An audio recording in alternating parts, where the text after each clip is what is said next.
한국은행에서 경고한 게 있습니다. 이대로는 집값을 못 잡는다라는 내용인데 한번 이야기 나눠보겠습니다. 최근에 이제 한국은행에서 이제 보고서, 이제 보도 자료가 하나 나왔는데 그거 가지고 이제 얘기를 할 거예요. 최근에 그 한국은행 이창용 총재 이분이 지금 행보라고 할까요? 이게 기존의 총재들하고는 좀 다른 방향으로 많이 가고 있습니다.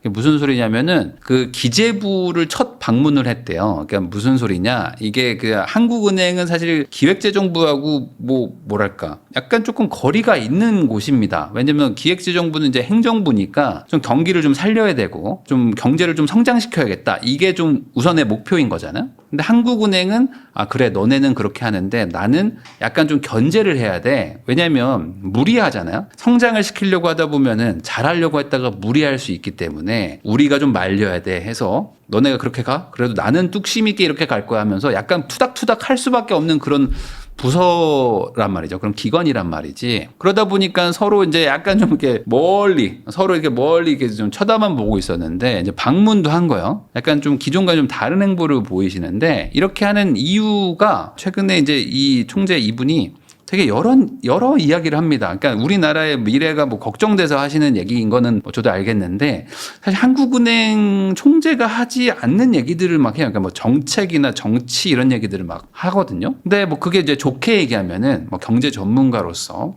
우리나라가 너무 답답하기 때문에 이 구조를 좀 바꿔보자 이런 생각으로 이제 말씀하시는 취지는 알겠는데 사실 그런 얘기를 하려면은 이게 조금 다른 자리에서 해야 되는 건 맞거든요. 그러다 보니까 이게 조금 뭐 시장에서는 막 이런저런 막 이제 얘기들이 막 나오곤 있습니다.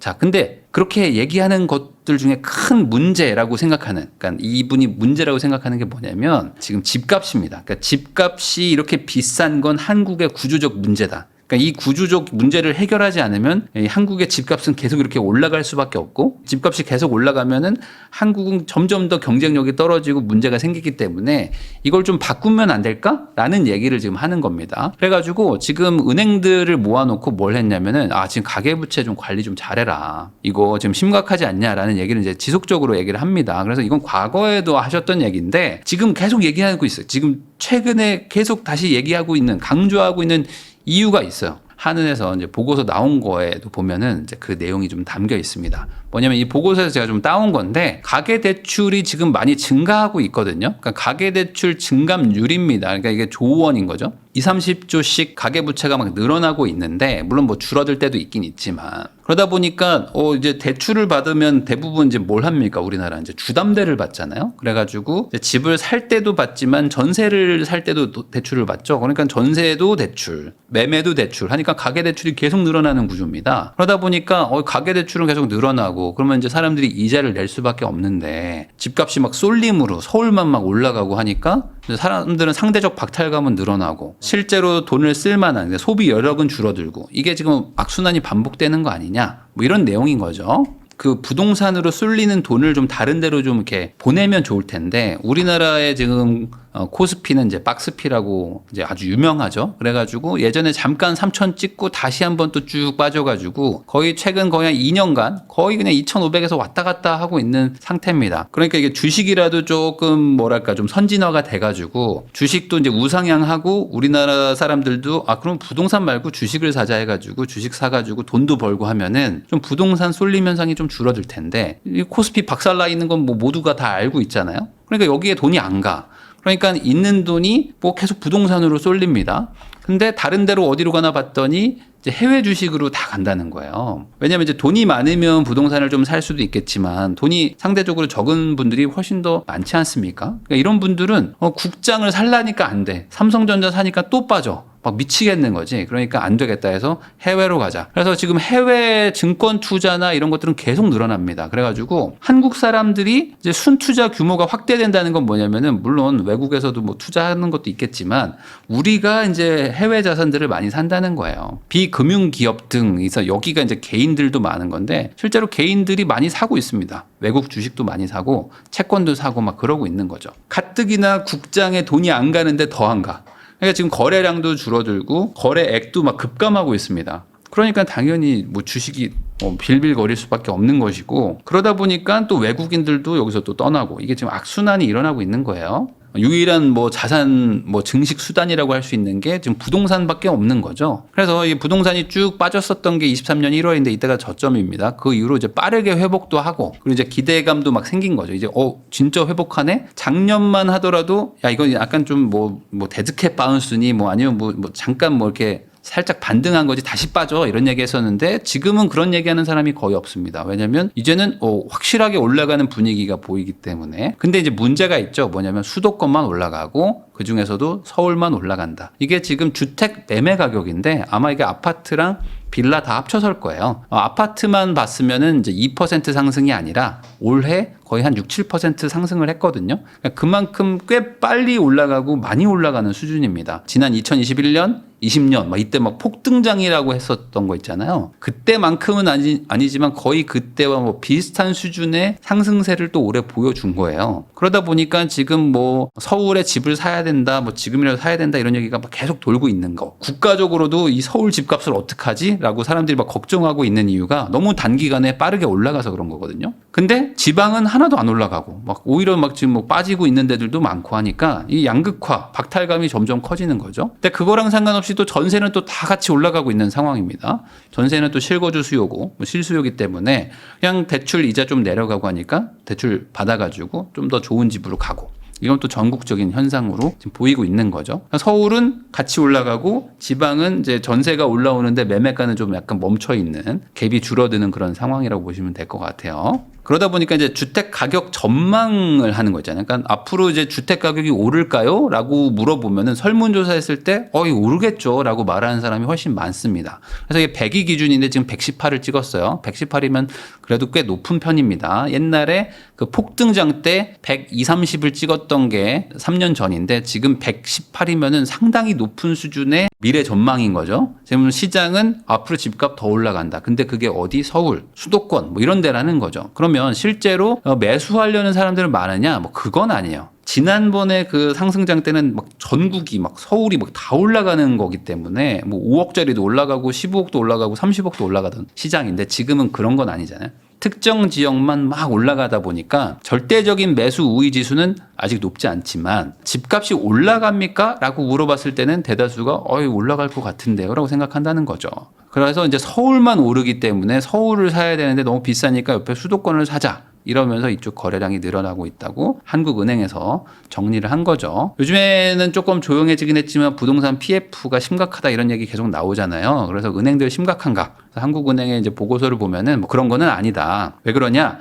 규제 비율이 있어요. 그걸 초과해가지고 자본들을 잘 쌓고 있다. 위기 상황이라고 볼 수는 있지만 이게 막 금융 위기로 터져가지고 진짜 막 어떤 뭐 위기 상황까지 가기에는 버틸 여력이 있다는 거죠. 체력이 있다. 자, 그렇지만 은행 말고 비은행이라고 할 수 있는 뭐 보험사라든지 뭐 저축은행 이런 곳들 있잖아요. 이런 뭐 증권사 이런 곳들은 좀 위기감을 느낄 필요가 있다. 왜 그러냐면 이쪽에서 부동산 시장이 워낙 좋았기 때문에 1금융권들은 그래도 조금 뭐 좀 보수적으로도 하기도 하고 가장 안전한 선순위로 막 들어가고 했는데 그 집값 상승 뭐 부동산 상승 여력이 있다고 봤기 때문에 후순위 그러니까 1금융권이 들어가고 난 뒷부분 있죠? 그 뒷부분에 지금 증권사나 저축은행 이런 곳들이 많이 들어갔어요. 근데 이게 집값이 한번 출렁하고 그다음에 이제 공사비가 막 올라가기 시작하니까 분양이 안 될 것 같으니까 지금 초기 투자자들인 그 후순위 증권사, 뭐 저축은행 이런 쪽이 막 물리기 시작하는 거죠. 그러다 보니까 이쪽이 막 연체도 되고 막 하니까 안 좋은 건 맞는데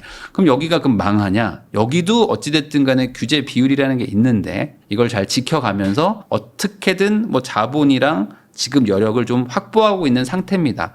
그러니까 일부 뭐 이렇게 프로젝트별로 망하고 뭐 그럴 수는 있겠지만 이게 막 금융 시스템이 붕괴될 정도까지는 아니다. PF 쪽에 위기가 있고 이것도 해결해야 되는 것도 맞지만 막 붕괴 수준은 아니라는 거. 그럼에도 불구하고 문제가 없는 거냐? 그것도 아니다. 왜 그러냐면 지금 고비율 주담대 잔액을 보면은 LTV가 60%를 초과한다는 거니까 어찌됐든 간에 집값의 한 6에서 70% 이상을 빌려준 그러니까 뭐 집값이 내려가서 그렇겠죠. 아무래도 그런 대출이 늘어나고 있다.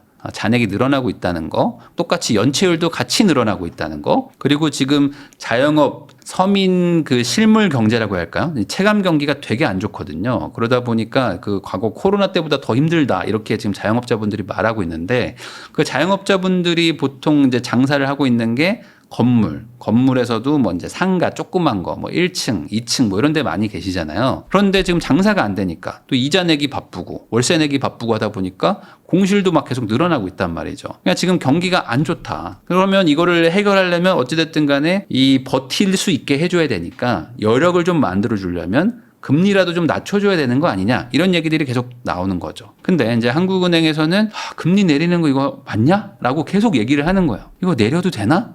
내리면 안 될 것 같은데? 왜 그럴까? 이 보고서를 보면은 금리를 내리면 주택가격 상승 요인이라고 합니다. 이게 선반영되는 과정에서 주간 매매 가격 상승률이 0.2%가 넘는 서울 지역이 15개를 넘었다. 그러니까 25개구 중에서 15개니까 거의 대부분의 서울 지역들이 금리 인하될 것 같아요라고 하니까 선반영을 하기 시작하면서 주간 매매 가격 상승률이 0.2%라는 겁니다. 그럼 아주 단순히 얘기해서 여기다 곱하기 52를 해봅시다. 이게 뭐 복리로 올라가는 거긴 하지만 단순히 50배를 해봅시다. 얼마입니까? 10%가 올라가는 거 아닙니까? 주간으로 쳤을 때 1년으로 환산하면 10%가 올라가는 거예요. 평균이 10%라면은 실제로 좀 괜찮은 단지 이런 데들은 15%, 20%씩 올라가는 거죠.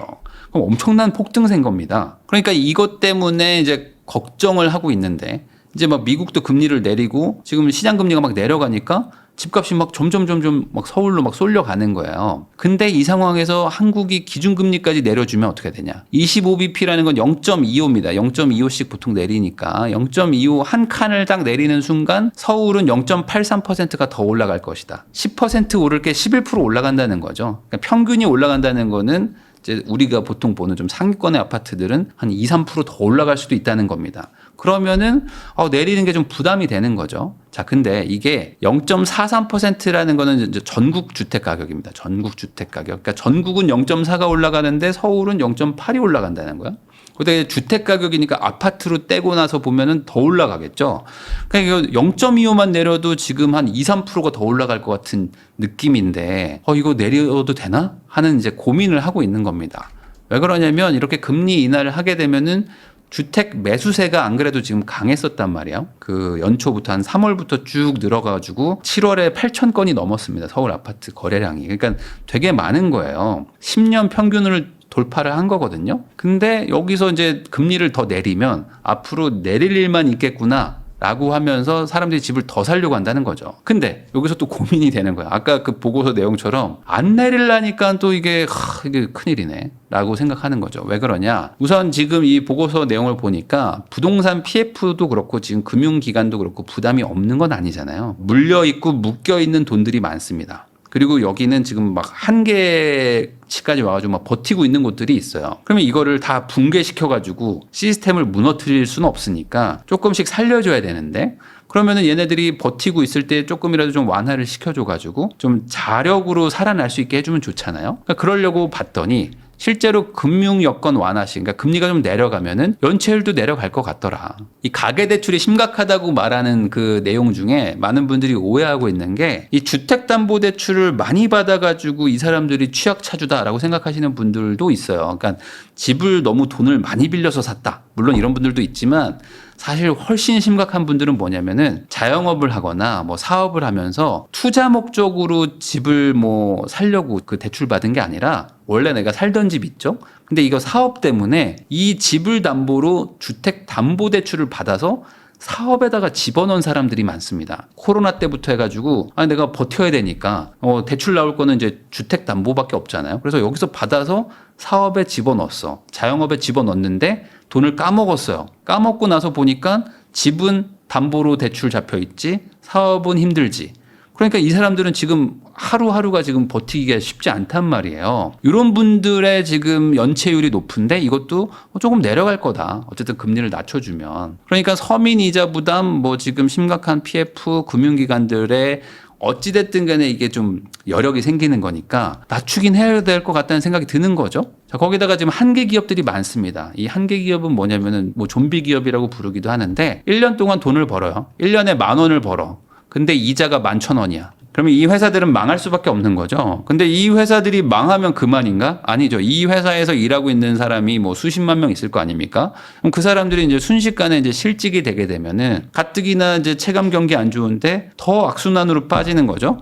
그러니까 이게 그 메비우스의 띠처럼 이제 빠져나올 수 없는 고리로 막 점점 가게 되니까 이런 것도 이제 고민인 거죠. 그래가지고 지금 경기나 뭐 금융시장이나 뭐 이런 것들을 보면은 아, 이걸 어떻게 하지? 약간 좀 내려주긴 해야 되는데 라는 생각이 좀 들면서도 반대로 이거 내리면은 수도권 서울 집값 상승을 막을 수가 없을 것 같은데 하는 이 진퇴양난에 빠져 있다. 그래가지고 이제 마지막은 이렇게 끝납니다. 뭐냐면 금리 인하를 하게 되면 집값 상승 효과가 있는데 적절한 거시 건전성 정책 운용도 요구됩니다. 추가 조치를 미리 준비하고 정책 공조를 잘 해야 됩니다. 다른 정책으로 정부가 잘 잡아주길 바랍니다. 그러면 이제 정부 입장에서는 우리 뭐 어떡하라고요? 라는 거겠죠. 뭐 어찌됐든 잘해주세요. 이렇게 하면서 이제 끝났습니다. 그래서 지금 정부 입장에서는 어찌됐든 간에 집값 상승도 물론 뭐 잡아야 되는 부분도 맞지만 더 급한 거는 어찌됐든 지금 경제가 너무 힘들고 그리고 지금 이제 자영업자분들부터 해가지고 지금 소상공인들이 지금 막 무너지려고 하고 있기 때문에 기자가 이렇게 물어봤습니다. 최상목 이제 경제부총리한테 내수를 살리는 게 중요합니까? 아니면은 집값 가계부채를 관리하는 게 중요합니까? 그러니까 한마디로 내수를 살리기 위해서 집값과 가계부채 증가를 용인할 겁니까? 라고 이제 대놓고 물어본 거죠. 둘 중에 하나만 골라라. 그랬더니 이제 정부 입장에서는 그래. 그렇다면 우선은 그래도 내수를 살리는 게 중요한 거 아니겠습니까? 왜냐면 이제 집값이라는 건 또 변동도 될 수 있지만 내수는 무너지면 이제 회복이 쉽지 않으니까. 그래가지고 이제 정부는 이제 계속 금리를 좀 인하 좀 해달라. 지금 경기가 안 좋으니까 라고 요구하고 있는 상황입니다. 물론 한국은행의 결정은 존중한다 라고 얘기는 하지만 존중은 하지만 좀 내 말 좀 들어줘. 라고 하면서 이제 지속적인 좀 압박이 들어가고 있는 거죠. 그러다 보니까 이번에 10월 11일에 금리 내려가나? 뭐 이런 것들을 이제 계속 고민하고 있는데 지금 한국은행의 어떤 보고서도 그렇고 지금 어떤 뭐 총재의 어떤 그런 인터뷰 멘트나 이런 것들을 보면은 이번에 안 할 것 같다는 생각도 좀 듭니다. 그러니까 11월 28일이 다음인데 그때 내려갈 것 같다는 분위기도 좀 있는 것 같아요. 실제로 이거를 이번은 아니고 다음번에 내려갈 것 같다고 베팅하는 금융권도 많습니다. 왜 그러냐면 9월 달에 추석이 있었어요. 그래가지고 9월 달에 어쨌든 추석이 좀 빨랐죠. 거기다 추석 끝나자마자 지금 얼마 안 있어가지고 10월에 공휴일이 막 많습니다. 그러다 보니까 지금 거래량이 잘 안 잡혀요. 그래서 지금 이거는 이제 한국은행의 말입니다. 이게 추세가 안정이 된 건지 다시 튈지 이번에 결정하기는 어렵다. 그러니까 지금 금리를 내리면 매수세가 다시 불붙을 것 같은 거를 걱정하는 하는 입장에서는 지금 8월, 9월 해가지고 거래량이 팍 잡히긴 했는데 확 내려갔어요. 근데 이게 추석 지금 공휴일 효과인 건지 아니면은 원래 내려가려고 했던 추세인 건지 내가 어떻게 판단하냐 해서 10월 달 데이터 보고 11월 달 데이터도 보고 11월 말에 내리는 게 어떻겠냐라는 쪽으로 약간 좀 가고 있는 것 같기도 합니다. 그래서 이걸 전체적으로 보면은 어쨌든 간에 지금 집값 상승 요인이 많은 상황이다 보니까 정부가 대출 규제를 강력하게 한번 걸었죠. 그래가지고 한국은행한테 야, 금리 좀 내려줘라. 안 그러면은 지금 집값 잡으려고 하다가 다른 거 죽겠다라고 하면서 계속 지금 어필을 하는 거예요. 제가 더 강한 거 해야 됩니까? 라고 얘기를 하는 거고 한국은행은 네가 좀 더 해줘라. 아니 우리가 좀 내려야 되는데 내리다 보면은 이것도 이제 괜히 금리 내려가지고 집값 올라가는 것처럼 보일 수 있으니까 네가 좀 잡아줘야 될 것 같아.